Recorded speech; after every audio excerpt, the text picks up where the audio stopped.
Let me tell you about the most wonderful experience I had early Monday morning, March 19, 2007, a little after 6 o'clock. God actually spoke to me. There's no doubt it was God. I heard the words in my head just as clearly as when a memory of a conversation passes across your consciousness. The words were in English, but they had about them the absolutely self-authenticating ring of truth. I know beyond the shadow of a doubt that God still speaks today. I couldn't sleep for some reason. I was at Shalom House in northern Minnesota on a staff couples retreat. It was 5:30 a.m. As I prayed and mused, suddenly it happened. God said, "Come and see what I have done." There was not the slightest doubt in my mind that these were the very words of God.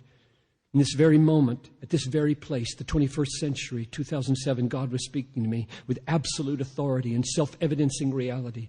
I paused to let this sink in.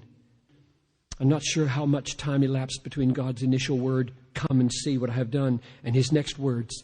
It doesn't matter. I was being enveloped in the love of His personal communication. The God of the universe was speaking to me. Then He said, as clearly as words have ever come to mind, "I am awesome in my deeds toward the children of man." The words came again, just as clear as before, but increasingly specific. "I turned the sea into dry land. They passed through the river on foot. There they rejoiced in me, who rules by His might forever." Suddenly I realized God was talking to me. "I keep watch over the nations.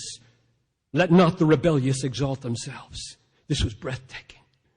It was very serious. It was almost a rebuke, at least a warning. May as well have taken me by the collar of my shirt, lifted me off the ground with one hand, and said with an incomparable mixture of fierceness and love, "Never, never, never exalt yourself. Never rebel against me." I sat staring at nothing. My mind was full of the global glory of God. I keep watch over the nations. He had said this to me. It was not just that He had said it. Yes, that is glorious. But He had said this to me. The very words of God were in my head. They were there in my head just as much as the words I am writing at this moment are in my head. They were heard as clearly as if this moment I recalled that my wife said, "Come down for supper when you're ready," just a few minutes ago. I know those are the words of my wife, and I know these are the words of God. Think of it.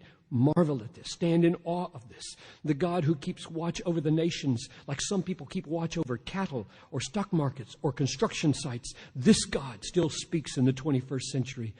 I heard His very words. He spoke personally to me.